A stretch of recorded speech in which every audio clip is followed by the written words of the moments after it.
아유, 감사합니다. 초대해 주셔서 너무 감사하고요. 저는 태어나서 대구가 오늘로 두 번째입니다. 이번 달 초에 한번 왔었고 오늘 왔는데 대구가 아직은 낯설지만 사실 저는 마음속으로 대구를 되게 좋아해요. 왜냐하면 제가 작년까지 함께 이제 섬기며 배웠던 이찬수 목사님이 대구 출신이시고 또 이 분다우리계 부교역자들 중에서도 다 출신들이 다양한데 저랑 제일 친한 목사님 중에 한 분이 대구 분이셨어요. 그래서 뭐 회의할 때만 니 뭐 하는데? 뭐 이러셔갖고 어휴 뭐 이렇게 하면서 대구말 조금씩 이제 이찬수 목사님 통해서 그 목사님 통해서 제가 연습이 좀 됐고 그 다음에 분다우리 교회에서 저랑 또 이게 가깝게 지냈던 목사님 중에 한 분이 또 작년에 대구로 이렇게 담임 목사로 내려오셔서 또 그래서 또 올해 이제 한번 뵈러 또 왔었다가 또 대구가 저에게는 참 좋아하는 분들이 많이 지내셨던 곳이어서 내려올 때 그냥 설레는 마음으로 또 내려왔습니다. 오늘 또 요즘 아이들 마음고생의 비밀이라는 제목으로 말씀 나누려고 하는데요. 함께 은혜의 시간 누렸으면 좋겠습니다. 첫 번째 PPT 한번 보여드리면 제가 퀴즈를 좀 내면서 여러분과 함께 말씀을 시작하고 싶은데요. 첫 번째 이미지가 있습니다. 여기 넘어가야 되는데 넘어가라. 넘어가라. 아직 안 넘어가고 있습니다. 안 넘어가면 한번 넘겨주셔도 좋을 것 같아요. 네, 있습니다. 연예인 사진 제가 4장 가져왔습니다. 첫 번째 맨 왼쪽에 있는 연예인 이름이 뭐죠? 정영돈 씨 하면 대표적인 프로그램 뭐가 생각나십니까? 아시네요. 무한. 젊은 분들이 또 이렇게 도전 바로 이렇게 해주셔서 감사하고. 두 번째 연예인 이름 누구죠? 이경규 씨 하면 대표적인 프로그램이 뭘까요? 뭐라고요? 도시오브. 굉장히 세련된 교회입니다. 제가 여태까지 다니면서 대부분의 교회들이 몰래카메라요, 양심냉장고요.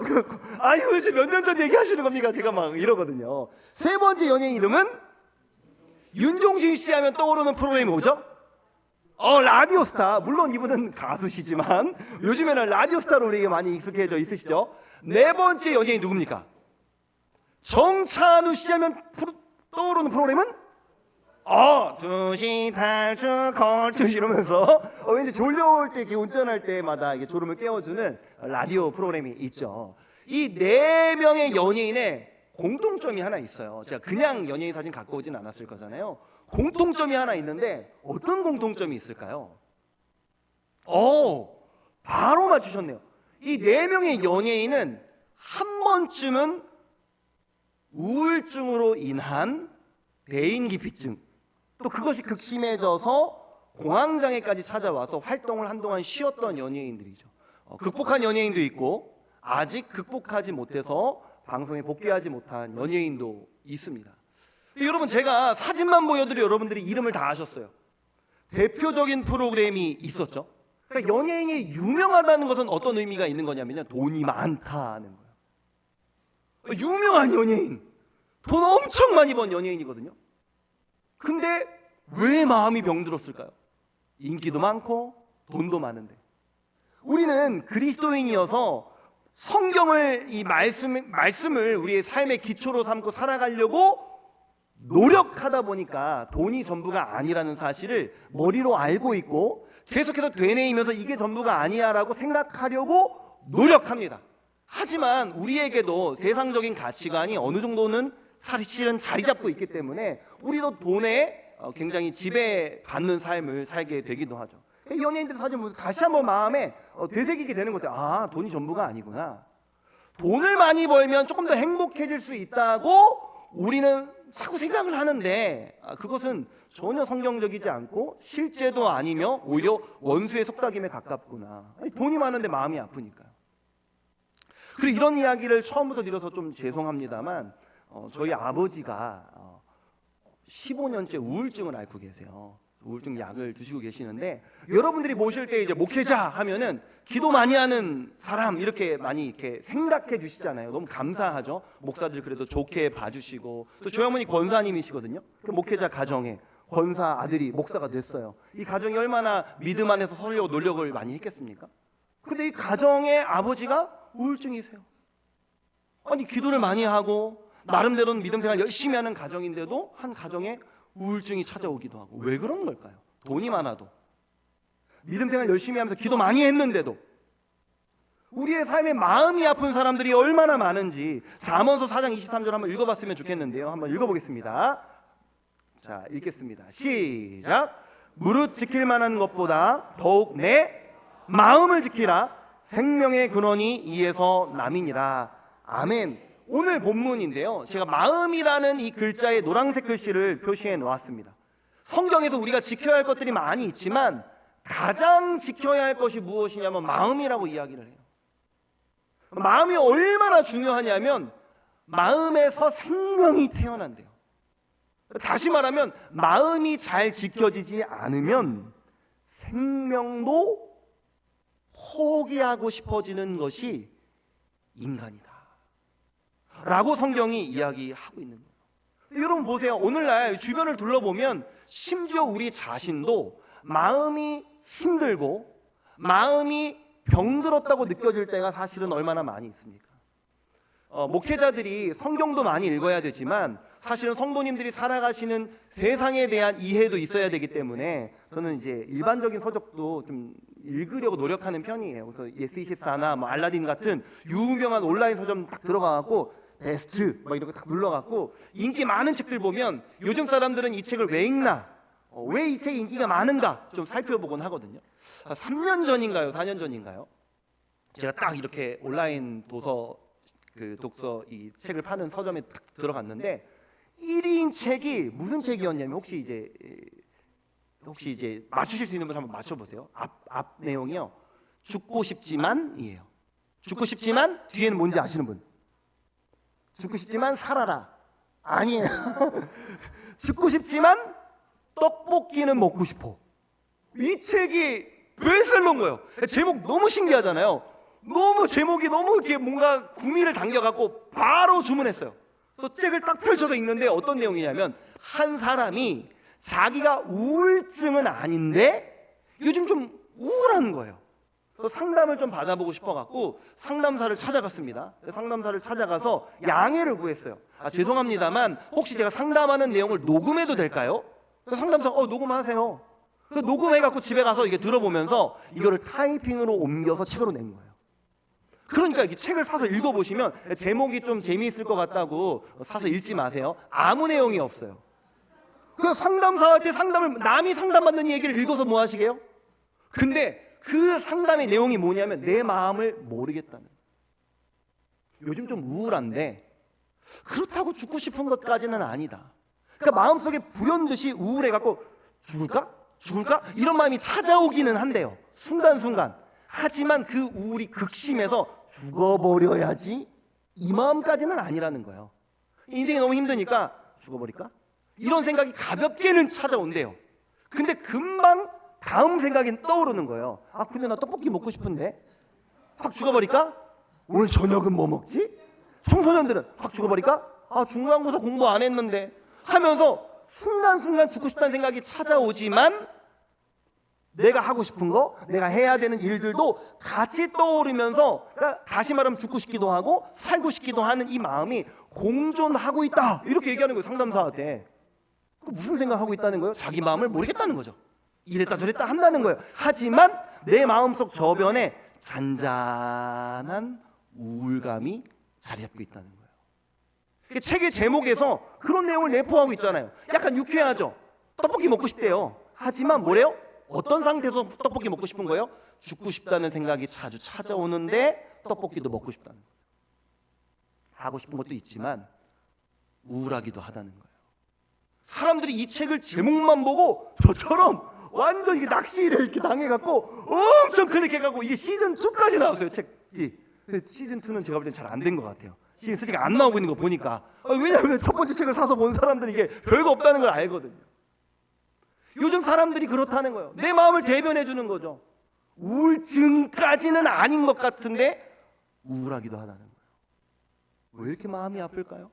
목회를 해보면요, 성도님들 찾아가 보면 얼마나 마음 아픈 분들이 많은지 몰라요. 아이 키우는 엄마도, 직장 생활하는 아빠도, 그 부부 사이에서 살아가는 이 자녀들도, 아니 도대체 이 시대는 어떻게 됐길래 이렇게 모두가 마음이 아프고 힘든 걸까요? 왜 그런 걸까? 우리가 이것을 기독교적인 관점에서 좀 살펴보고 싶은데요. 저는 이것을 기독교 세계관으로 좀 설명드리고 싶어요. 제 지금 영상 때문에 가려져 있는데 제가 사실 이 PPT 우측 아래에 안경을 하나 넣어놨어요. 안경. 여러분, 제가 지금은 안경을 안 쓰고 있습니다만 라식 수술을 했거든요. 제가 만약에 안경을 쓰고 왔다가 한번 가정을 해볼게요. 제가 검정색 선글라스를 끼고 왔습니다. 세상이 어떻게 보일까요? 검정색으로 보이겠죠. 노란색 선글라스를 끼고 왔습니다. 어떻게 보일까요? 당연히 노랗게 보이겠죠. 사람은 누구나 세상을 살아갈 때 안경을 쓰고 살아가요. 자기만의 관점이 있다는 거죠. 그러니까 우리가 그리스도인이지만 사실 우리에게 돈이 좋다라는 안경을 우리는 조금 쓰고 있어요. 그러니까 그리스도인이어도 자꾸 물질적인 것에 마음이 흔들리기도 하는 거예요.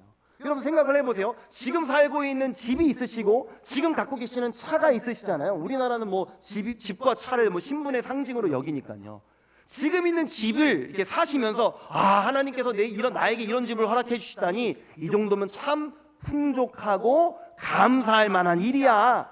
하나님께서 나에게 이런 차를 주시다니 참 감사하고 내 삶에서 참 이 정도면 하나님께서 나에게 주신 것이 너무 많아 라고 생각하면서 여러분은 자족하는 삶을 살고 계십니까? 아니면 지금보다는 조금 더 넓었으면 좋겠는데 이 자동차보다는 한두 단계는 더 높은 거 타고 싶은데 이런 마음을 갖고 계십니까? 사람은 그리스도인임에도 불구하고 우리가 기독교 관점으로 살아가려고 하지만 약간의 돈이 좋아라는 안경을 쓰고 있어요. 그러니까 사람을 볼 때마다 야, 저 아파트 신축인가 봐, 비싸겠다, 저기는 뭐 강이 보이네, 저긴 비싸겠네, 부럽다, 이런 생각이 그리스도인들도 찾아오는 거예요. 또 우리나라 특히 좀 이따 좀 더 자세히 이야기하겠지만 요즘 우리나라의 이제 대부분의 어머니들은 또 이제 학구열의 안경을 쓰고 있잖아요. 공부 잘하는 게 짱이라는 거예요. 이거를 거의 신앙으로 접목시켜요. 하나님께 영광을 올려드리려면 공부를 잘해야 된대요. 믿는 사람이 공부를 잘해야지 하나님도 영광 받으신대요. 애들한테 그렇게 가르치는 거예요. 성경이 어디 나와요? 찾아서 좀 제발 보여주세요. 저도 좀 성경을 나름대로 읽고 나름 연구도 했는데 아직 못 찾았거든요. 성도님들이 이게 알려주신다면, 자, 지금부터 강의를 하러 다닐 때 공부 잘해야지 하나님 영광 받으신다고 제가 눈에 불 켜고 제가 떠들고 다닐게요. 아직은 못 찾았어요. 학구열의 안경을 쓰고 자녀를 바라보는 거예요. 믿지 않는 부모들과 똑같이. 또 우리에게 그 세속의 안경이 어느 정도 있습니다. 그런데 왜 사람들이 마음이 아픈 걸까를 기독교 세계관, 영어로 보니까 이렇게 나와 있죠. 첫 번째, 크리스천. 우리를 크리스천이라고 얘기하잖아요. 그리스도인. 예수를 구주로 믿는 사람들인 크리스천. 우리는 월드는 이제 세상을 말하잖아요. 세상. 이 세상을 어떤 관점으로 바라보느냐라는 거예요. 예수님 믿는 사람들은, 교회 다니는 사람들은, 하나님 믿는 사람들은 이 세상을 바라볼 때 내 옆에 있는 사람, 이 옆에 있는 사람도 세상의 일부잖아요. 이 옆에 있는 사람을 바라볼 때 어떻게 바라보는가? 우리의 다음 세대 아이들 한 명 한 명, 이 세상의 일부잖아요. 우리 아이들이. 그 아이들을 바라볼 때 기독교인들은 어떻게 바라봐야 하는가? 따라해 보겠습니다. 창타구. 이거는 외우세요. 창타구. 시험에 나옵니다. 외우세요. 창타구. 무슨 말이냐면요, 하나님께서 이 땅을 아름답게 창조하신 줄로 여러분 믿으시길 바랍니다. 우리 믿죠? 하나님 세상에 아름답게 창조해 주셨어요. 그러나 이 세상이 그 아름다움 가운데 머물러 있었습니까? 아니죠. 어떻게 됐어요? 타락했어요.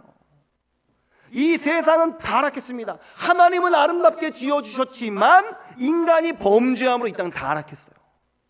타락해서 수많은 고통이 찾아와서 우리는 모두가 예수를 믿고 구원받아야지만 이 인생의 고통에서 해방될 수 있다라고 믿는 사람들인 거예요. 근데 여러분, 이상하죠? 예수님 믿는데도 우리 삶에 고통이 있잖아요. 그러니까 난 예수님 믿고 구원을 받았거든요. 근데 또 고통이 있잖아요. 왜냐하면 오늘 자세히 다룰 얘기는 아니지만 이 구원도 좀 깊이 들어가 보면 좀 이렇게 세분화돼 있어요. 그러니까 우리는 구원받았다고 이야기할 때 저 예수님 믿고 구원받았어요 이렇게 얘기하잖아요. 과거형으로 말했습니다. 저 예수님 믿고 구원받았어요. 그렇죠. 여러분 모두가 예수님 믿고 구원받았습니다. 과거형이에요.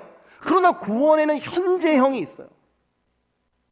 구원은 받아가는 구원이 있는데 여러분 지금 예수님을 닮아가고 계시잖아요.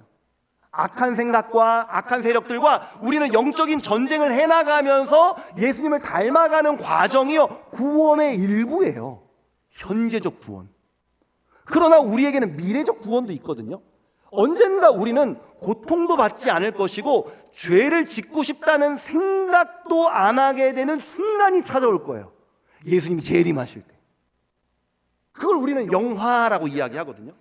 우리는 하나님 앞에서 이미 거룩하게 되었습니다. 그러나 하나님 앞에서 예수님을 닮아가려고 노력하는 중인 현재 상태에 있다 보니까 이 구원이라는 것이 영화되어서 완성되기 전까지는 우리가 구원받았음에도 불구하고 여전히 우리에게 이 타락의 고통이 일부 우리를 지배하고 있다는 거예요.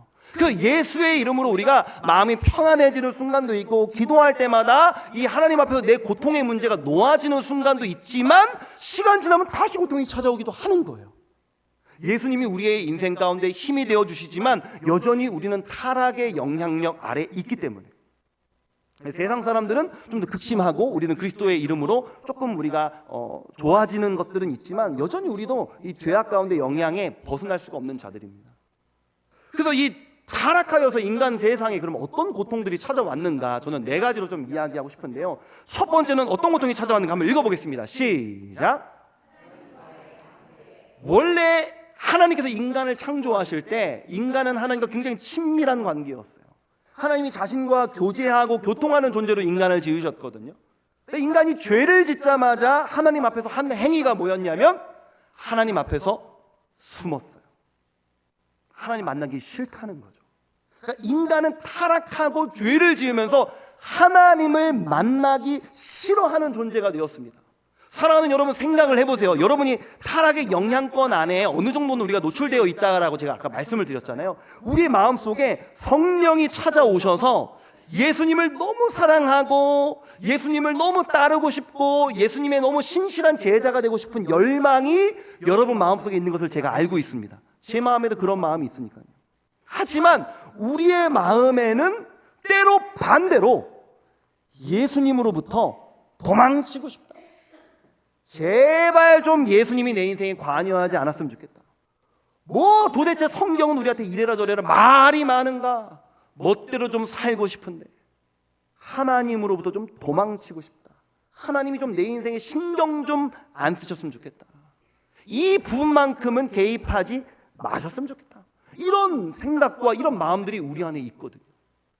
아니시라고요? 로마서 7장 8장을 보십시오. 바울도 그렇게 고백했는데 여러분은 아니라고 이야기하실 수 있습니까?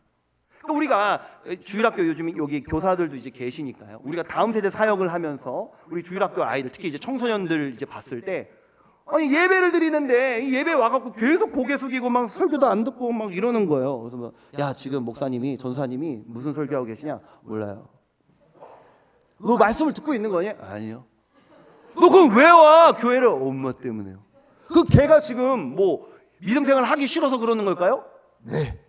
믿음 생활 하기 싫어서 그러는 거예요. 그리고 그거는 굉장히 네가 어떻게 그럴 수가 있어? 너네 엄마가 집사님이고 너네 엄마가 무슨 부서의 부장님이고 너네 엄마가 셀 리더인데 아니요. 당연한 거예요. 모든 인간은 예수님을 만나기 전까지 아니요. 예수님 만난 다음에도 틈만 나면 하나님과 멀어지고 싶은 이 속성을 발휘하는 게 타락한 인간들의 내면입니다. 그러니까 다음 세대 아이들 우리가 겪을 때 이 기독교 세계관을 알면 관점이 달라지는 거예요. 어떻게 제가 와갖고 이렇게 고개 숙이면서 졸 수 있지? 아니요. 당연한 거예요. 모든 인간은 설교를 별로 듣고 싶지 않아요. 모든 인간은 설교 시간에 자고 싶어요. 지금도 별로 솔직히 재미없으시잖아요. 그냥 빨리 끝나고 집에 갔으면 좋겠다 이런 생각 마음도 한편으로는 말씀 속에서 은혜 받고 싶다. 한편으로는 좀 일찍 끝내주면 더 좋겠다. 이런 마음이 공존하고 있지 않습니까, 여러분? 그게 바로 우리의 죄악된 마음이에요. 우리는 이 두 마음이 다 공존하면서 계속 맨날 싸우는 존재들인 거예요. 그래서 다음 세대 아이들이 예배 시간에 와갖고 막 집중 안 하고 막 이런다고 해서 이상하게 생각하지 마십시오. 당연한 겁니다. 이 증상이 5, 6학년부터 좀 심해지거든요. 조금 이해해 주세요. 1, 2, 3, 4학년 정도는 사탕 하나 딱 들고 야, 이 목사님 오늘 사탕을 가져왔는데 딱 이러면 애들이 뭐 이거 하면 달란트 5달란트를 줄 건데 그럼 애들이 뭐 이래요. 근데 이제 5학년한테 달란트를 하면은 막 달란트? 이런 식으로 생각한단 말이야. 그리고 막 이거 선물 여기 막 딱 이런 거 딱 꺼내면 에이 문상도 아니네. 뭐 이러면서 문상 얼마짜리예요? 5,000원? 에이 10,000원 정도 돼야 우리가 움직이지. 이러면서 애들이 좀 이렇게 타락한단 말이에요. 이 세속적인 안경을 쓰고 그러려니 하세요. 당연한 거예요. 그렇게 되는 겁니다, 원래. 두 번째로는요, 인간에게 어떤 고통이 찾아오면 하나님으로부터 분리되는 고통이 찾아왔는가 하면 두 번째로는 읽어봅시다. 시작. 그러니까 자기 자신을 제외한 다른 사람이 다 타인이잖아요. 그러니까 하나님께서 원래 인간을 창조하실 때는 아담과 하와가 서로 얼마나 사랑하면서 결혼을 했습니까? 그러니까 아담이 하와에게 고백하거든요. 이는 내 뼈 중에 뼈요 살 중에 살이라. 그러니까 이 말은 너는 네 뼈가 내 뼈야. 그러니까 왜냐하면 아담의 뼈로 이제 만들어졌으니까. 너 뼈는 내 뼈야. 그러니까 너 살은 내 살이야 이거잖아요. 그러니까 다시 말하면 하와가 길 가다가 탁 넘어져서 무릎이 까지면 아담이 이러는 거예요. 내가 아파. 이 살은 내 살이니까 뭐 이러는 거예요. 하와가 모기에 물려갖고 막 이렇게 아프면 내가 더 아파 이러는 거예요. 그냥 하와 넌 나니까. 그러니까 우리가 결혼할 때 서로 연애하면서 사랑할 때 각자의 고백은 달랐지만 이게 비슷한 고백들을 하잖아요. 너는 그냥 나한테 얼마나 소중한지, 네가 없으면 나는 살 수가 없고 뭐 이런. 죄가 찾아오자마자 어떤 일이 벌어져요? 아담이 바로 하와한테 손가락질합니다. 죄 때문에. 내 인생이 죄 때문에 말렸습니다, 하나님. 결혼하면서부터 결혼하기 전에는 분명히 너 없으면 나는 못 살아. 너밖에 없어. 나는 너가 최고야. 네가 그냥 나야. 뭐 이렇게 얘기를 해놓고선 결혼하자마자 이렇게 조금만 지나면 너 때문에 내 인생이 꼬였어. 뭐 이러면서 이제 이게 누군가에게 이야기할 때 자꾸 이제 배우자를 인간이라고 이야기하시는 분들이 많으셔요. 목사님 그 인간이 막 이러면서 장로님들을 자꾸 인간이라고 표현하시는 권사님들이 많으셔갖고 새벽기도 차량 운행 제가 전도사 때 하다 보면은 목사님 그 인간이 막 이러시면 권사님들 제가 이 이야기를 들어도 되나요? 권사님 장로님을 제가 앞으로 어떻게 봐야 될까요? 막 이러면서 그런 생각하는데 자꾸 인간으로 부르시더라고요. 그 인간이 이러면서 그렇게 뭐 분명히 결혼하기 전에는 얼마나 고르고 골라서 결혼하셨어요. 여기 계시는 우리 여성 우리 성도님들께 묻겠습니다. 결혼하시기 전에 얼마나 인기 많으셨어요? 지금 남편만 후보에 있으셨던 거 아니잖아요.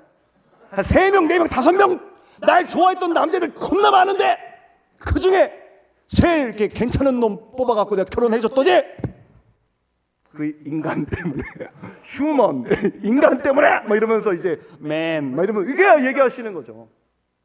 분명히 사랑했는데 이렇게 사랑해서 결혼했는데 이 죄라는 것이 타락이라는 것이 얼마나 잔인한지 둘도 없이 사랑해서 결혼한 부부관계를 그 부부관계 속에서의 고통을 주고 남 할 때 이제 남편에게는 아내에게는 남편도 남이고요. 사실은 부모에게 자식도 남이죠.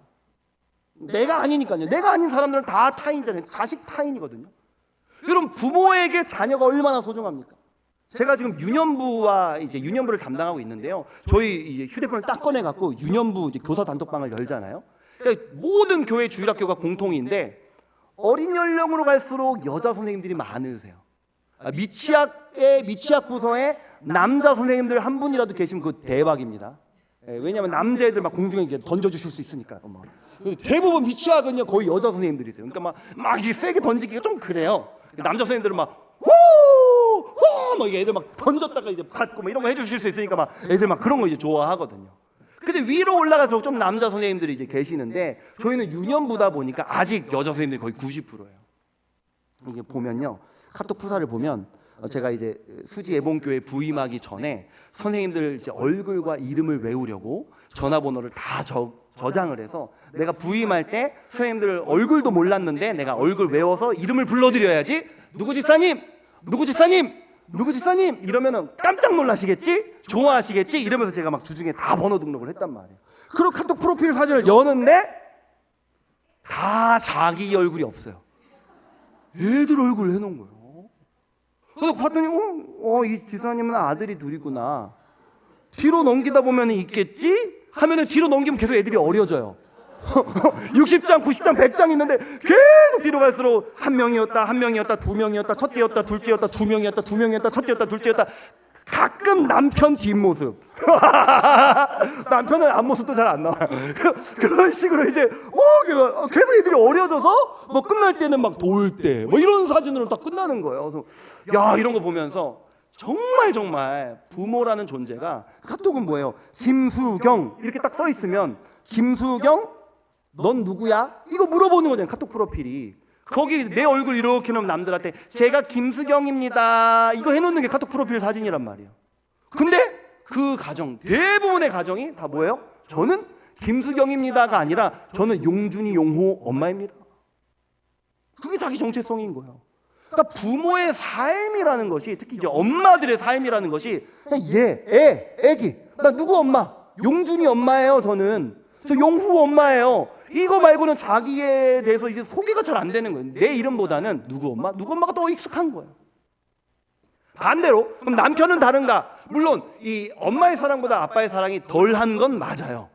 저도 이제 아빠가 돼 보니까 엄마 사랑보다는 아빠 사랑이 덜한 건 확실해요. 하지만 아빠도 아이들 사랑하잖아요. 그러니까 우리나라 정서 속에서 이 남자들이 이 자녀들한테 사랑을 막 달콤하게 표현한다는 것이 쉬운 일은 아니에요. 요즘 젊은 아빠들은 좀 그래도 비교적 잘하지만 예전에 이제 아버지들은 쉽지 않잖아요. 저희 아버지도 그러셨고요.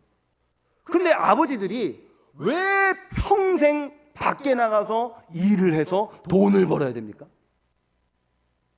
저희 아버지 아까 15년째 우울증이라고 말씀드렸잖아요. 저희 아버지 왜 우울증 걸렸는지 아세요? 직장을 잃으시면서 우울증 걸리셨어요. 저 외동아들이거든요. 그러니까 저희 아버지가 이미 실직하셨을 때 저 25살이에요. 그러니까 다 키웠다고요. 대학을 거의 졸업을 앞두고 있었어요. 그런데도 아버지께서 우울증에 걸리신 거예요. 왜? 내가 더 이상 이 가정을 경제적으로 책임질 수 없게 되면 어떡하지? 저는요, 목회하면서 분당 우리 교회에서는 고등부 사역을 했었으니까요. 위로 올라갈수록 남자 선생님들 좀 많아진다고 했잖아요. 저는 고등부 목회하면서 40대 50대 남성들의 눈물을 진짜 많이 봤습니다. 30대 젊은 목사 앉혀놓고요, 50대 남자 선생님들이 울면서 기도를 요청하세요. 목사님, 저는 요즘에 출근하면서 매일매일 찬양을 크게 틀어놓고 웁니다. 대형 변호사 회사 다니시는 분이요. 분당 우리 교회 한 다락방에서, 남성 다락방이에요. 남성 다락방에서 한 다락방이 모였는데 한 선생님이 저한테 얘기해 주신 거예요. 다락방이 모였는데 거기 모여보니까 직업들이 다 기업 CEO들, 대기업 임원들, 그러니까 다 뭐 교수들, 의사들, 그러니까 부유한 사람들끼리 모인 다락방이었대. 그러니까 돈 많으면은 다 우리는 행복할 줄 알잖아요. 그런데 거기 모였는데 한 성도님이 이런 고백을 하시더래요. 내가 한동안 잠을 너무 많이 못 자갖고 이런 수면제를 먹었는데 그 수면제를 너무 많이 먹어서 그런지 요즘에는 그걸 먹어도 잠이 안 오더라. 그래서 수면제를 이름을 말하면서 이걸로 바꿨더니 내가 이번 주 한 주 동안 잠을 얼마나 잘 잤는지 몰라. 이런 나눔을 한 거예요. 그래서 이 선생님이 그 다락방에서 그 얘기를 들으면서 아니 무슨 교회 이런 셀 모임에서 수면제 이야기를 해? 이러면서 괜히 기분이 그렇게 좋지는 않았대요. 근데 자기가 한 10초 뒤에 소름이 돋았대요. 다 휴대폰을 꺼내더니 메모장을 열고 그 수면제 이름이 뭐라고? 다 받아 적는 거예요. 여러분 이거 웃을 일이 아닙니다. 아니 경제적으로 그렇게 부유한 사람들이요, 마음이 아프다는 거예요. 부유하면 부유한 대로 그 경제력을 유지하기 위해서 너무너무 힘들다는 거예요. 저랑 같이 저랑 이제 제가 부서 담당 교역자일 때 저희 부장님이 정말 성격이 화통하시고 외향적이시고 밝으신 분이거든요. 결혼한 직후에 사회에서 운동 동아리를 9개를 하셨어요. 이혼을 안 당하신 게 천만다행이에요. 야구팀만 4개를 하셔서 일주일에 4번을 야구를 나가셨어요. 대단하신 분 아닙니까? 옆모습을 보면요, 통이 이러시고요, 등치가 이러시고 완전 운동가 체질이에요. 성격도 밝으시고 리더십 있으시고 성품도 좋으시고 굉장히 멋있는 분이거든요. 저랑 5년 같이 있었는데 한 3년 차에 우울증이 오신 거예요. 직장을 2번 정도 직장에서 1번 잘리시고 2번째 잘리시고 3번째 잘리실 위험에 놓여져 있을 때 지사님이 저한테 회사에서 돌아가는 상황을 녹음해서 카톡으로 보내주셨어요. 사장이 자기에게 이제 나가줬으면 좋겠다라고 이야기를 하려고 하는 그 분위기가 느껴져서 그 대화를 녹음을 하신 거예요. 저한테 보내주신 거예요. 목사님, 제가 이런 상황 가운데 있습니다. 기도해 주세요. 그분은 굉장히 지금도 부유하시거든요. 사실은 그동안 많이 버셨고요. 근데 그분이 힘드셨던 건 뭐냐면요, 2번 실직하는 동안 연봉이 5분의 1로 줄었대요.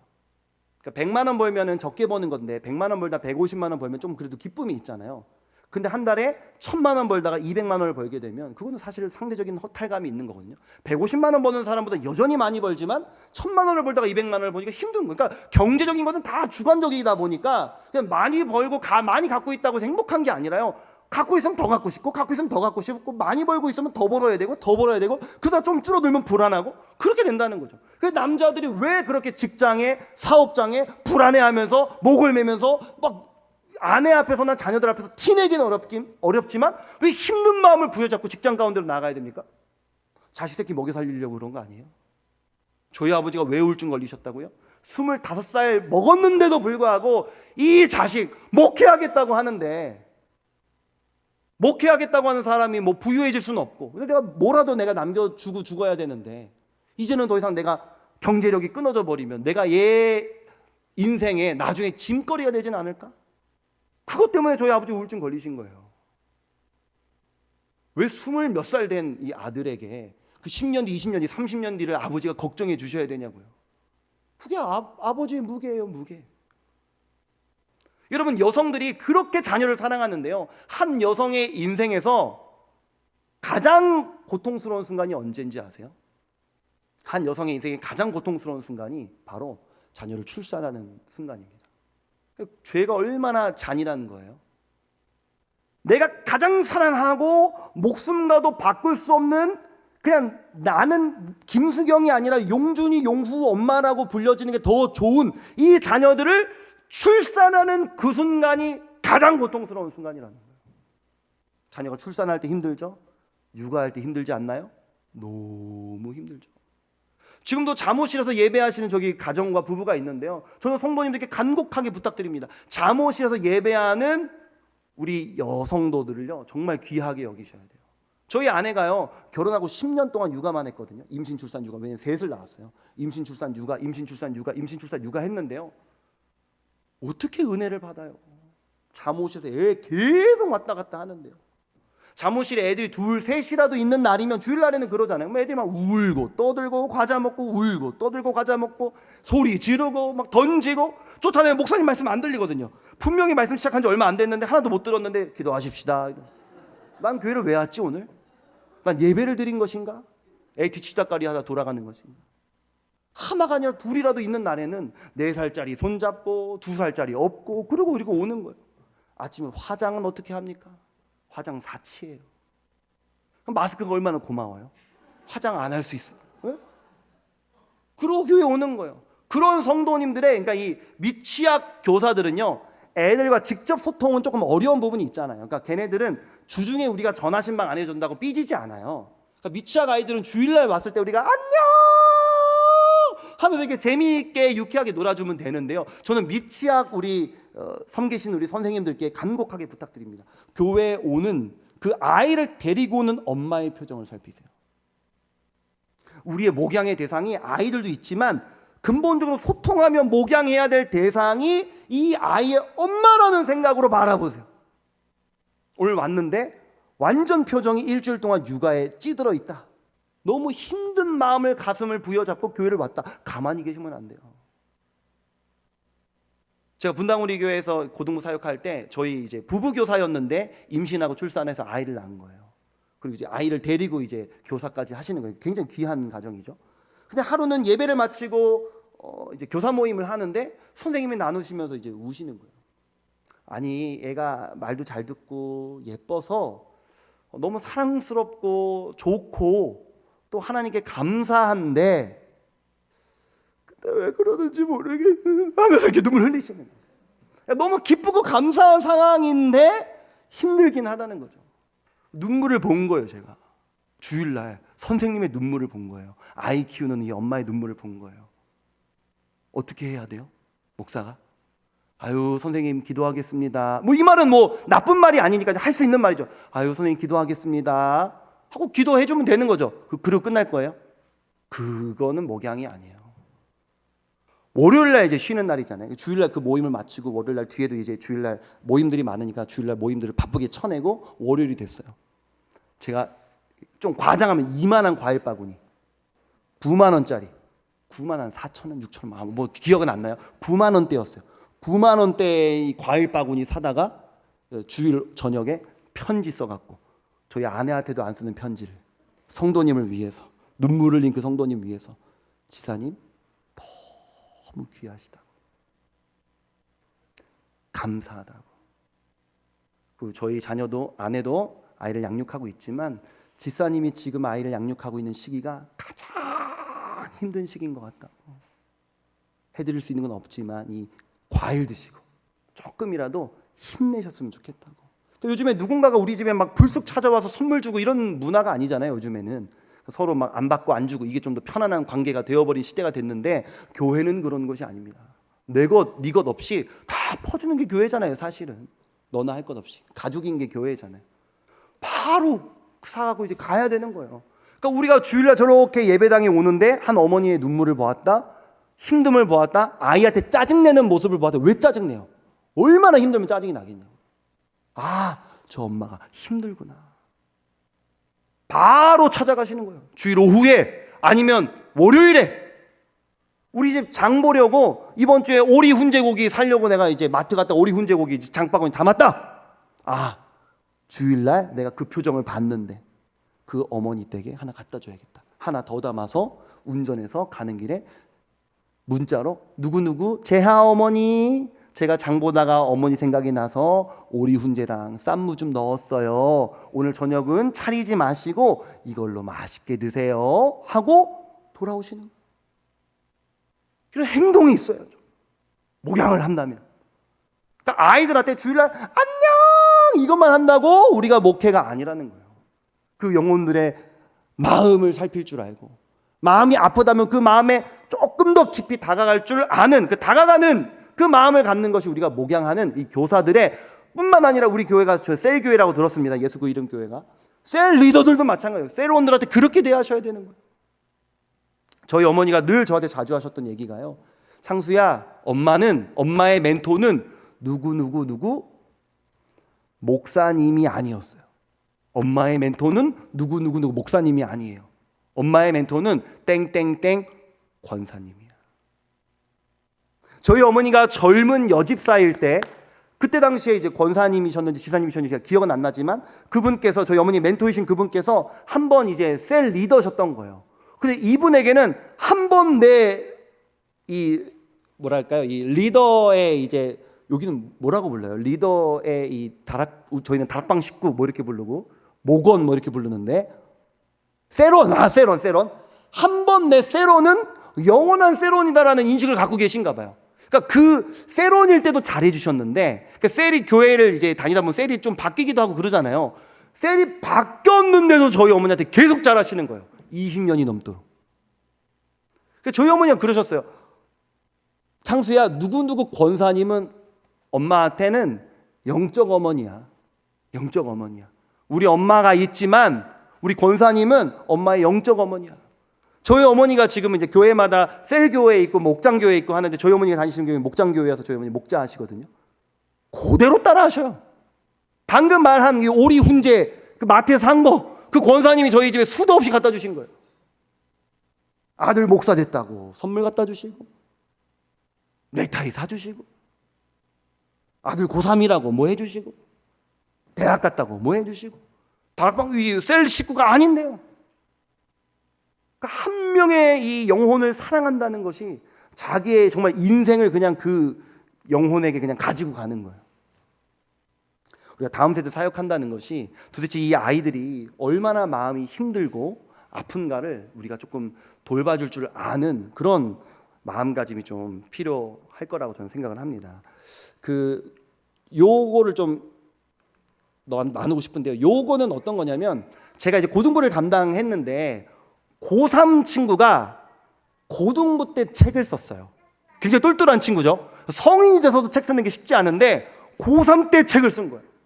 근데 이 친구가 책 제목을 뭐라고 지었냐면 365일 쨍쨍할 줄 알았는데 자기의 이 삶을 날씨로 표현했네요.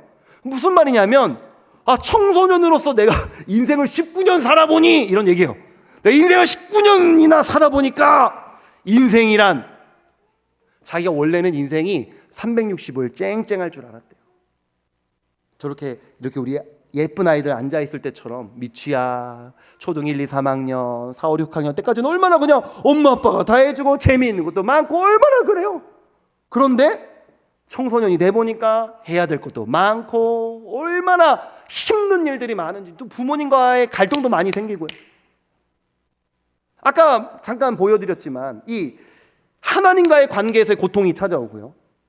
그 다음에는 타인과의 관계, 남편, 자녀, 남편과 아내, 그 다음에 부모 자식 간의 관계에 고통이 찾아오니까요. 세 번째가 아까 뭐였냐면 자신과의 관계거든요. 자존감도 무너지거든요. 그러니까 남편과 다투다 보면 우리는 무슨 생각이 찾아와요? 나는 좋은 아내가 아니야. 아이한테 짜증을 내고 나면 무슨 생각이 찾아오냐면 나는 좋은 엄마는 아니야. 그 타인과의 관계에서 고통이 있다 보면 자기 자신과의 고통도 찾아오는 거예요. 청소년들이 무슨 고통을 느끼고 있냐면 자기 자신에 대한 초라함을 애들이 갖고 있어요. 이 시대가 얼마나 악하냐면 제가 저희 고등부 아이들 진짜 열심히 신방했거든요. 정말 많은 아이들을 만났는데요. 또 분당 지역, 이 대구도 학구열이 세지만 이 분당도 얼마나 학구열이 센 지역이에요. 공부 잘하는 애들 굉장히 많거든요. 근데 제가 정말 많은 아이들을 만났는데 5년 동안 단 한 명도 저한테요, 목사님 저는 솔직히 공부를 좀 잘하는 편이에요 라고 말한 애가 한 명도 없었습니다. 제가 하루는 너무 짜증이 나갔고 설교 시간에 화를 냈어요. 야! 니네 해도 너무한다. 애들이요 자사고를 다녀도 공부를 못한대요. 외고를 다녀도 자기가 공부를 못한대요. 의대를 준비하던 애가 자기는 공부를 그렇게까지 잘하는 건 아니래요. 요 옆에 민사고 다니던 애도 있어요. 자기가 목사님이 생각하시는 만큼 그 정도는 아니래요. 지가 내 생각을 어떻게 한다고. 그 의대 준비했던 애가 근데 의대는 못 갔지만 재수해 갖고 서울대 갔거든요. 근데 공부를 자기가 잘하는 건 아니래요. 그럼 도대체 누가 공부를 잘하는 거예요? 목사를 놀리는 것도 아니고 애들 다 저보다 잘했거든요. 놀리는 것도 아니고 왜 그러는 거예요 애들 도대체. 제가 한 번 막 설교 시간 화를 내면서 야 내가 오늘부터 딱 정해줄게 그랬어요. 한 반에 30명이 있다고 쳐봐. 솔직히 우리 객관적으로 까놓고 말해서 상위권 몇 등부터 몇 등이야? 1등부터 10등 상위권이야. 반에서 속으로 생각해. 반에서 1등부터 10등이다 내가 상위권이야. 너 공부 잘하는 거야. 알았어? 제가 이렇게 얘기하고요. 11등부터 20등까지다. 중위권이잖아. 공부를 못한다고 뭐라고 하는 게 아니라 나는 공부를 잘하는 것도 아니고 못하는 것도 아니구나. 그렇게 생각해? 딱 그렇죠. 그랬어요. 그리고 21등부터 30등까지 공부를 못한다고 그게 죄가 아니잖아. 하지만 나는 객관적으로 공부를 나는 못하는구나 생각하면 돼. 자 지금부터 생각을 해봐. 자 우리 반에서 내가 18등이다. 너는 공부를 못하는 거 아니야. 그 정도면 괜찮은 거야. 제가 그렇게 얘기했어요. 내 반에서 10등이다. 공부 잘하는 거야. 공부 잘하는 거야. 이렇게 제가 아이들한테 막 그렇게 얘기를 했거든요. 우리나라는 도대체가 어디다가 기준을 두고 있는 건지 아이들이 자기 스스로 공부를, 그러니까 애들한테 공부가 되게 중요하잖아요. 나 공부 잘해 라고 생각하는 애가 하나도 없다니까요. 여기에 성도님들 중에 내 자녀가 청소년이다 한번 손 들어보세요. 저희 자녀 청소년 여기 한 분, 두 분, 세 분, 네 분, 다섯 분 많이 계시네요. 여기 나란히 두 분 이제 여자 성도님들 앉아 계시니까 한번 여쭤볼게요. 우리 자녀가 몇 등입니까? 물어보는 거 아니고요. 우리 반에서 몇 등입니까가 아니라 우리 자녀가 반에서 몇 등 정도 하면 교회나 뭐 주변 사람들한테 남들한테 우리 목사님 저희 딸은요 저희 아들은요 공부를 좀 잘해요. 시사님 우리 애들은 좀 공부를 잘하거든 이라고 말씀하실 수 있을 것 같아요. 솔직하게 몇 등? 반에서 몇 등? 30명 중에 대충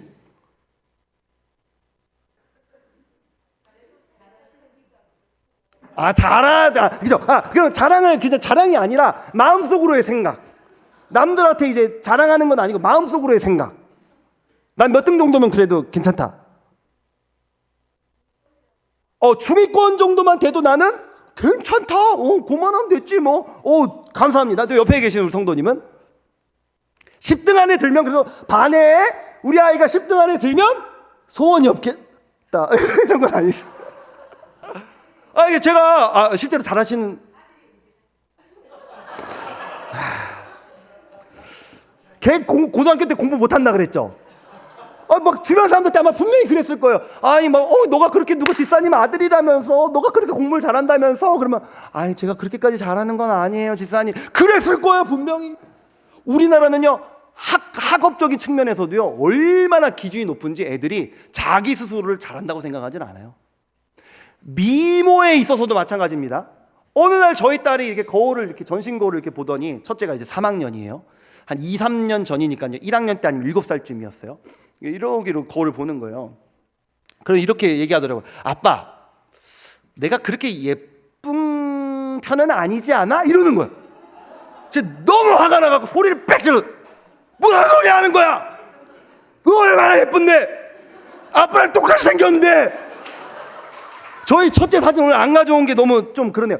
저 머리 기르면 그냥 첫째입니다. 첫째랑 똑같이 생겼어요. 얼마나 예쁘겠어?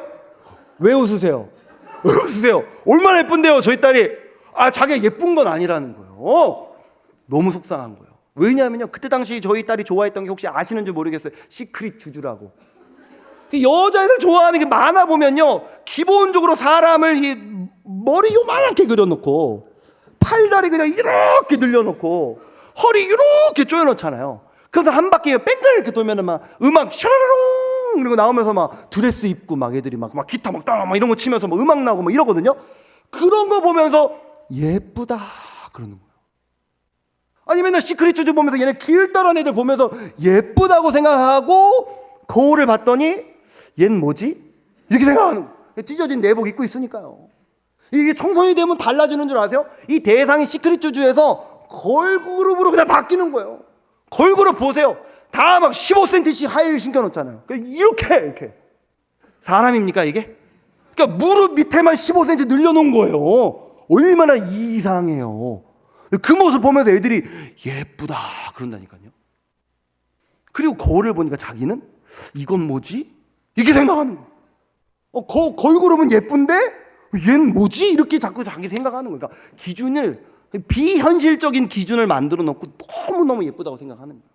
학업도, 외모도, 어른들에게는 경제적인 수준도. 그거 하나에서 어디 하나 내 기준에 모자란 게 있으면 우리 가정은, 나는, 우리는, 우리 가족은 그렇게 부유하진 않아. 우리 애가 그렇게 공부를 잘하진 않아. 나는 그렇게 예쁘거나 멋있거나 매력적이거나 친구한테 인기 많은 스타일은 아니야. 가진 이유를 가지고 모든 사람들이 아파하고 있다는 거예요. 다음 세대 아이들의 무기력한 표정이나 때론 힘없는 그런 모습들 여러분들이 보신다면, 너희들은 꿈이 뭐니? 꿈을 꾸기도 너무 어려워요. 본 게 있어야죠.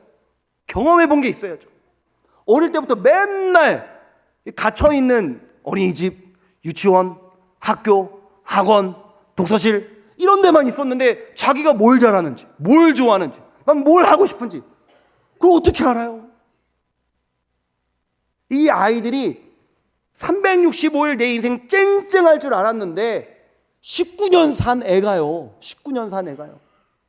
인생을 살다 보니 19년이나 살아보니까 내 인생은 쨍쨍하기는커녕 우르르 쾅쾅 천둥이 많던데요. 글을 쓴 거예요. 창세기를 보면 야곱이 바로왕 앞에 서서 이렇게 고백합니다. 내가 험악한 세월을 보냈나이다. 제가 굉장히 좋아하는 말씀 구절은 아닌데 왠지 읽으면 아멘 해야 될 것 같은 글귀가 있어요. 한번 읽어보겠습니다. 한번 다 같이 읽어보겠습니다. 시작. 사람의 인생이, 찰리 채플린이 한 말인데요. 아멘 하실 뻔했죠. 찰리 채플린이 이런 얘기를 했어요. 모든 사람의 인생이요, 멀리서 보면 희극이래. 희극은 개그거든요. 개그. 그러니까 모든 사람들의 인생이 개그 같고 좋아 보인다는 거예요. 교회 안에서도, 왜 셀 안에서, 우리 교회 안에서 보면 우리 권사님 너무 좋아, 우리 집사님 너무 좋아, 이렇게 생각되실 수가 있어요. 서로 안 친하기 때문에. 여러분 지금 뭐 1시간이 채 되지 않은 시간인데요, 한 40분 정도 저랑 말씀을 40, 50분 나누시면서 저를 처음 보신 거니까 저에 대한 첫인상이잖아요. 처음 보셨으니까 40, 50분 겪으신 저 첫인상, 저 어떤 사람인 것 같으세요? 네, 왜 웃냐면 웃는 얼굴엔 침 못 뱉으니까. 그래서 왜 저 어떤 사람, 어떤 인간인 것 같으세요? 개그맨! 개그맨이고 웃긴다, 재밌다. 그러니까 애들이 좋아하고 재밌다고 말하면 성공한 거예요. 오늘 또 어떤 개그맨인 것 같다. 또 개그맨 아니야. 목사야, 목사. 뭐라고? 뭔다고? 진실자? 그게 뭐야? 드라마 주인공 이름이에요? 드라마를 잘 안 봐갖고 더 글로리만 봤습니다. 복수하고 뭐 이런 거. 뭐 어떠세요? 결혼 안 하시면 동안이어갖고 영상 올라가면 저희 아내한테 꼭 이렇게 보여드리도록 하겠습니다. 남편이 이렇게 밖에서 이 정도 이렇게 된다는 걸 또 아내가 알아요. 대부분 많은 분들이 저를 보면은 재밌다, 좋아 보인다, 개념 없는 중학생들이 나대는 것 같다, 뭐 이런 거 얘기하고, 유쾌하다, 긍정적이다, 밝아 보인다, 그렇게 보일 수 있겠죠. 왜요? 여러분들이 저를 모르시니까. 제가 어떤 삶을 살아왔는지, 제 내면에는 어떤 아픔이 있는지, 지금 저희 집의 가정의 상황은 어떠한지 모르시잖아요. 저만 그렇습니까? 모든 사람들의 인생이요, 한번 우리가 저기 교회 안에 카페 앞에 다 같이 앉아갖고 1대1로 짝을 지어서 이렇게 앉은 다음에 그날 너무나 감사하게도 서로가 서로에게 마음을 열고 자기 자신에 대해서 감추지 않고 솔직하게 다 털어놓는다고 한번 가정을 해보자고요. 우리는 누구나 다 조금씩 숨기잖아요. 불리하지 않을 정도로만 나 자신을 보여주거든요. 솔직하게 나 자신을 다 오픈해서 얘기한다고 한번 생각을 해보세요. 상대방의 인생에 대하여, 나의 인생에 대하여 눈물 흘리지 않을 인생이 어디 있겠습니까? 저는 성경의 이 말씀을 굉장히 사랑하는데요, 잠언서 14장 13절을 보니까 이런 말씀이 있습니다. 함께 읽겠습니다. 시작. 웃을 때에도 마음에 슬픔이 있고 즐거움의 끝에도 근심이 있느니라. 아멘. 무슨 말씀을 하고 있는 거냐면요, 어떤 사람이 막 즐거워서 웃고 있는 거예요. 개그 프로그램 보면서 막 하하 웃어요.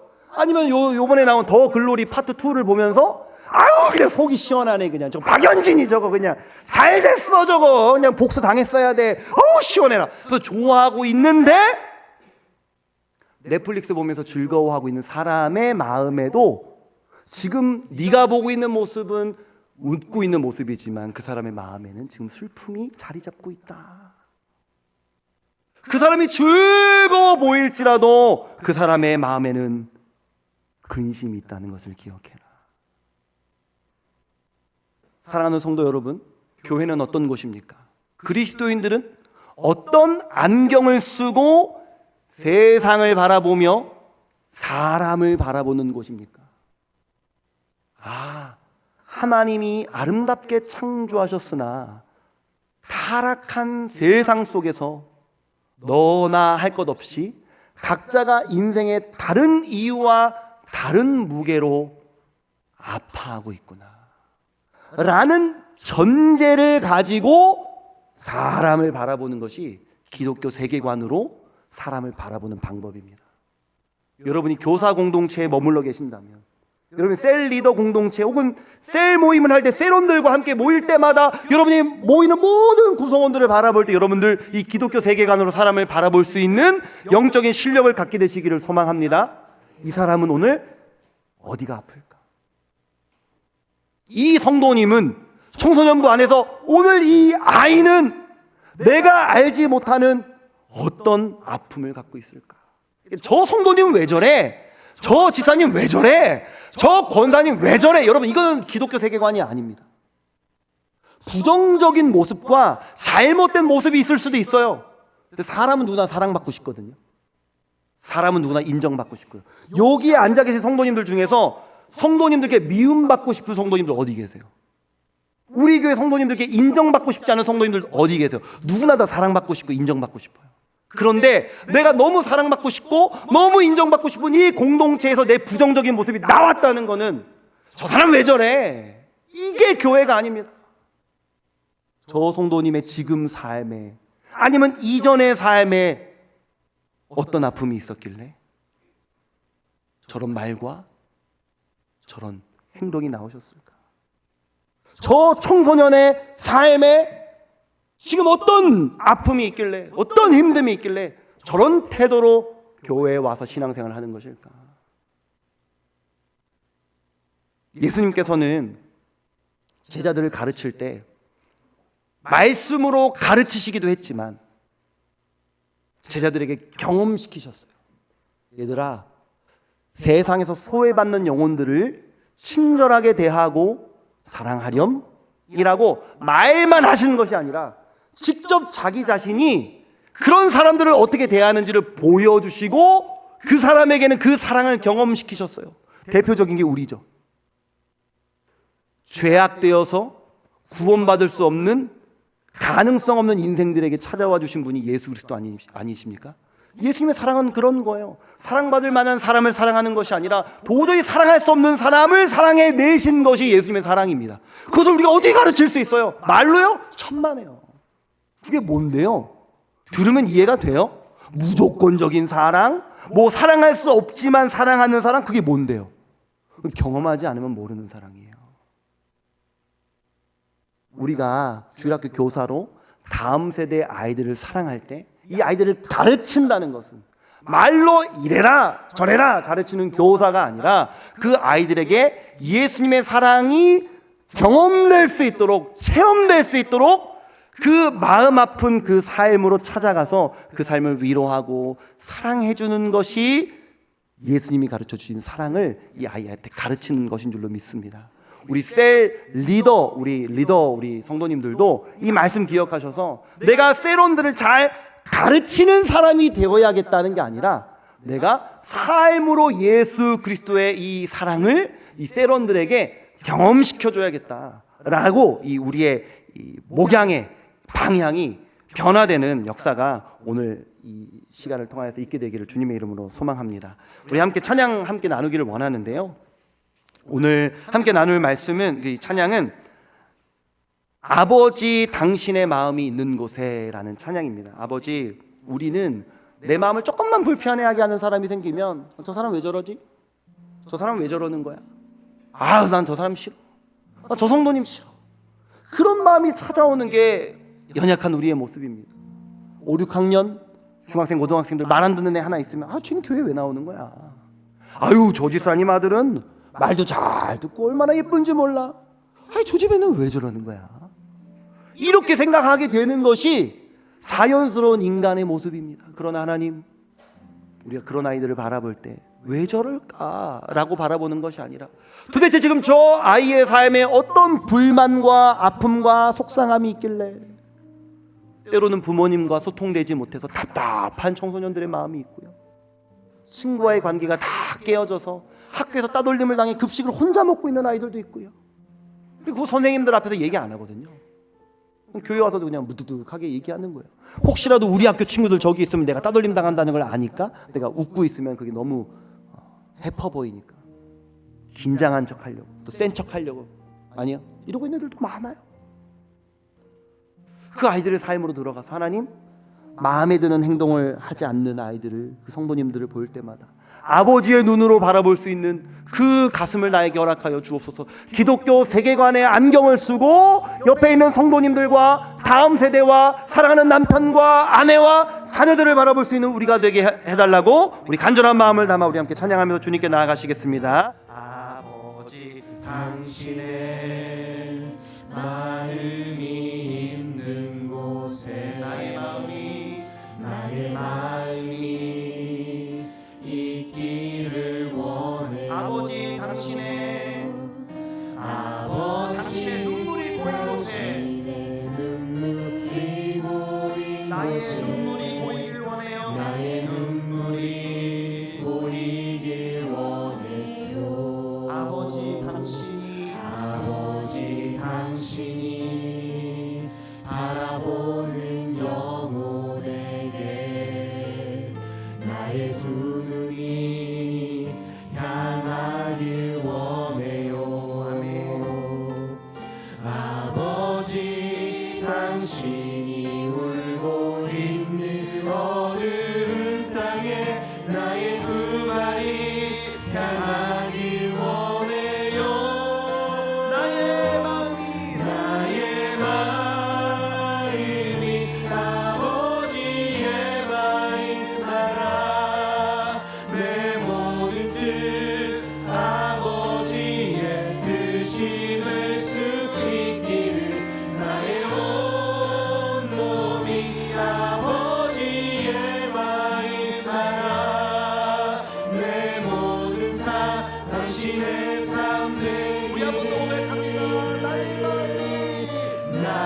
하나님, 우리에게 아버지의 마음을 부어주시옵소서.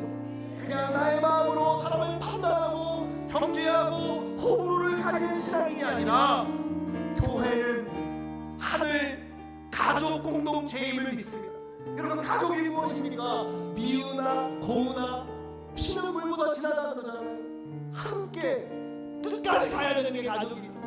우리는 예수 그리스도의 보혈로 하나님의 영적 가족인 줄로 믿습니다. 하나님, 마음에 맞지 않는 사람이 있고 때로는 불편한 사람이 있고 미운 사람이 있고 다음 세대를 양육하다가 말을 듣지 않아 살아날 수 없는 아이들도 있지만 하나님 마음을 나에게 허락하여 주셔서 이 영혼들을 기독교 세계관으로 바라보고 그들의 아픔을 함께 어루만질 수 있는 하나님 아버지의 마음을 나에게 허락하여 달라고 우리 주여 부르짖어 합심하여 통성으로 기도하시길 원합니다.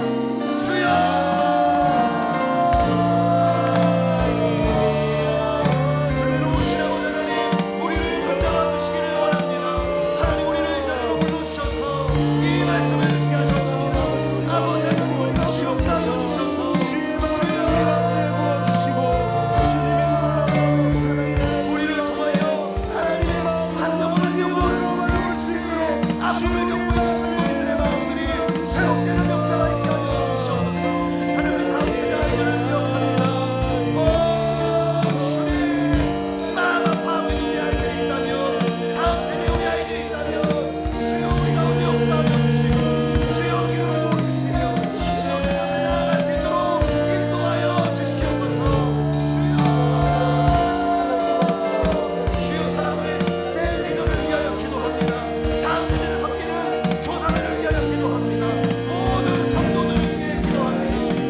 창조와 타락과 구원, 그 속에서 하나님과의 관계, 타인과의 관계, 그리고 나와의 관계. 이 관점으로 보면 정말 우리 자녀들을 향해서 쟤는 아직 어려서 모를 거야, 어려서 그래라고 우리는 절대 치부하고 넘어갈 수 없습니다. 타락한 그 모습을 끌어안고 타락한 아이들이 넘쳐나는 그 학교에서, 아니 어떻게 보면 어린이집부터 그렇겠죠. 그 속에서 살아왔던 우리의 자녀들입니다. 여러분, 이 시간 우리 다시 한번 기도할 때, 하나님, 믿는 부모인 내가 하나님의 시선으로 내 자녀를 보게 하시고, 하나님, 믿음의 교사인 내가 맡고 있는 우리의 자녀들을 하나님 아버지의 마음으로 바라볼 수 있는 그 영적인 눈을 허락하여 주시옵소서.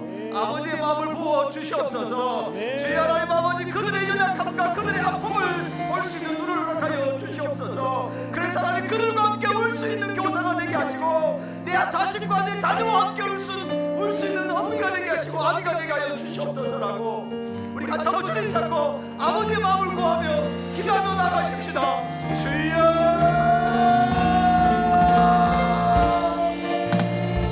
주여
신방을 계속해 오고 있습니다. 신방을 해오면서 느끼는 마음인데요. 우리 목사님 통해서 우리가 말씀을 들었지만 멀리서 보면 힘인 것 같고 저 집에는 문제가 없을 거라고 생각하고 있었지만 정말 그 가슴 깊이 그 가슴 깊이 이야기를 들을 때 참 대부분 눈물 없이 들을 수 없는 이야기들이 너무 많더라고요. 그런데도 불구하고 우리는 외부에 드러난 그것, 내가 선악과 먹은 그 첫 번째 아담처럼 내가 옳지도 않은데도 불구하고 내 기준으로 선악을 분별하고 있는 저의 모습을 하나님께서 또 보여주시더라고요. 하나님 아버지의 마음과 아버지의 시선을 우리 가운데 허락하여 주시옵소서. 아버지의 눈으로 내 지체를 바라볼 수 있는 마음을 허락하여 주시옵소서. 주여 그 아픔을 함께 나눌 수 있는 공동체로 나가게 하여 주시옵소서. 하나님 우리가 이렇게 서로 친한 건 아니 그냥 어떻게 보면 서로를 잘 모르니까 예수 교인을 어떤 분이 그러시더라고요. 주일날 화장실 가니까 고속도로 화장실 갔다는 느낌이 드는데요. 그냥 대면하게 화장실 먼저 쓰세요. 먼저 손 씻으세요. 예수 교회가 어느 순간 그냥 이렇게 대면한 그래서 서로 그냥 얼굴 보면 아무도 없고 많은 그런 공동체가 아니라 하나님 아버지 예수의 생명의 피를 나눈 형제로 가족으로 교회가 세워져 갈 수 있도록 인도하여 주시옵소서. 하나님 함께 울게 하여 주시옵소서. 함께 마음을 나누게 하여 주시옵소서. 우리 다시 한번 주를 잡고 아버지의 마음을 구하며 기도하며 나아가십시다.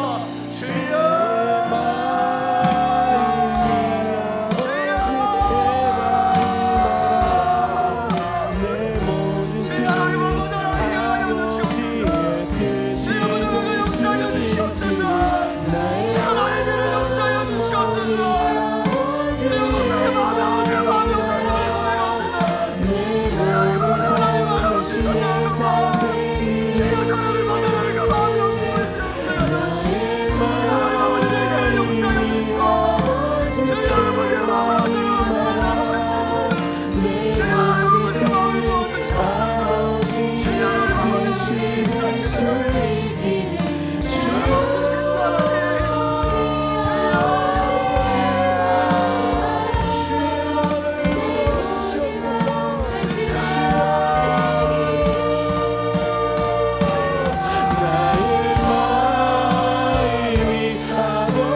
기도하며 하나님께서 주시는 마음이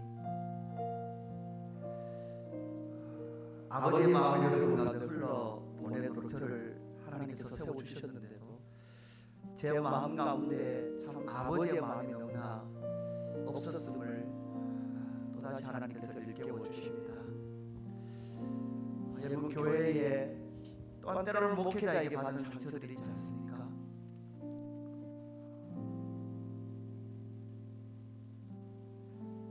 그래서 여러분 때로는 목회자에게 가깝게 가기가 두렵지는 않습니까? 교회 안에 누구에게 마음을 털어놓는 것이 두렵지는 않습니까? 아버지 하나님, 하나님 아버지 앞에 우리의 마음을 내어놓고 하나님 그렇습니다. 내 마음이 그러합니다.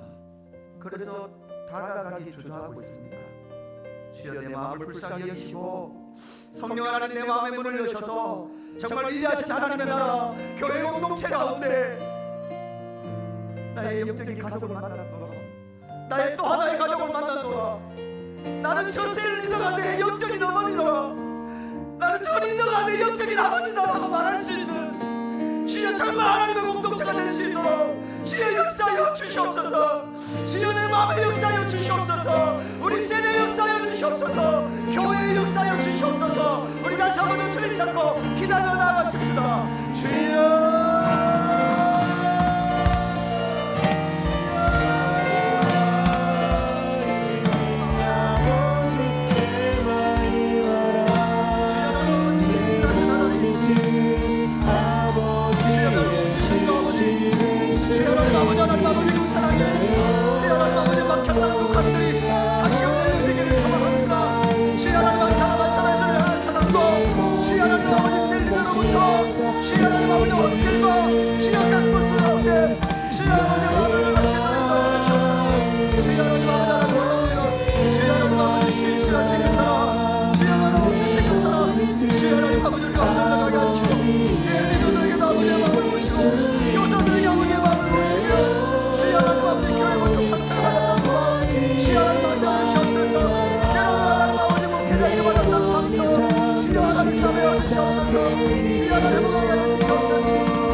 표대를 향하여 라는 찬양 앞에서 했지만 다시 한 번 더 같이 찬양하며 나아갔으면 좋겠습니다.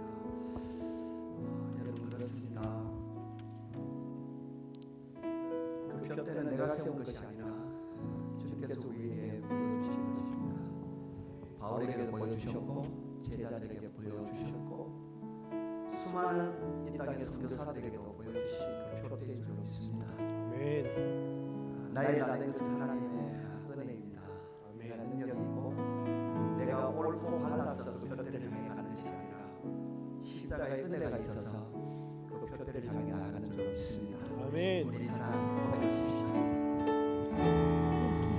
유익하던 것을 다해로 여기네 구주를 위하여 모두 다 버리네 모든 것을 잃어버려도 나깝지 않음을 예수를 아는 지식이 가장 고상함이라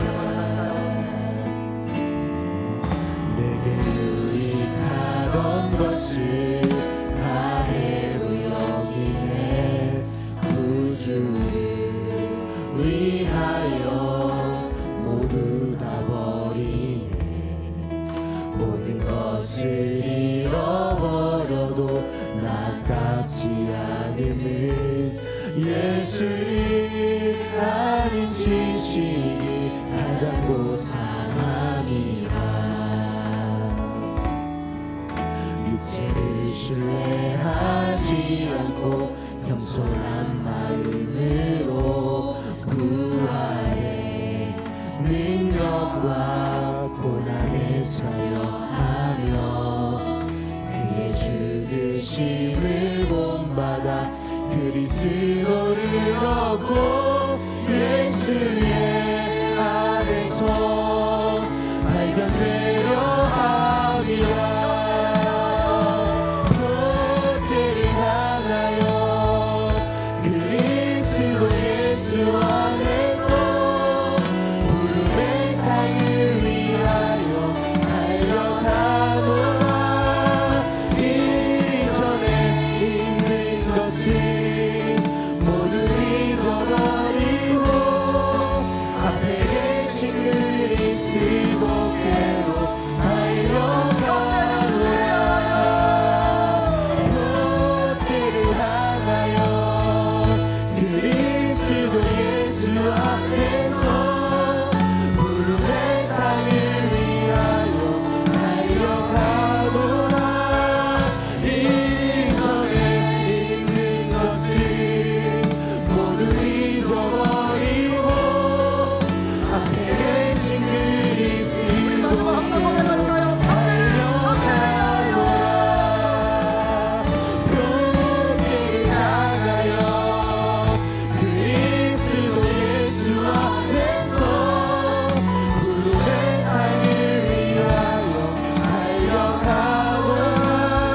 즐거우신 것 같아요. 전혀 부끄러움 안 타실 것 같은데 그죠?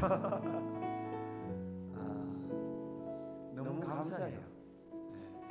여기 사실 요 모든 목회자들은 사실은 그 약간 분당 우리 교회에 대한 동경이 있어요.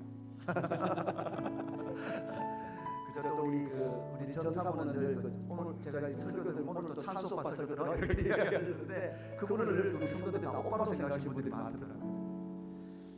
그곳에서 이찬수 목사님 원래 사랑의 교회에서 청소년부 담당하셨더랬잖아요. 그리고 그 속에서 또 그곳에서 다음 세대를 가르쳤고 또 그 사역을 마무리하고 지금은 정말 하나님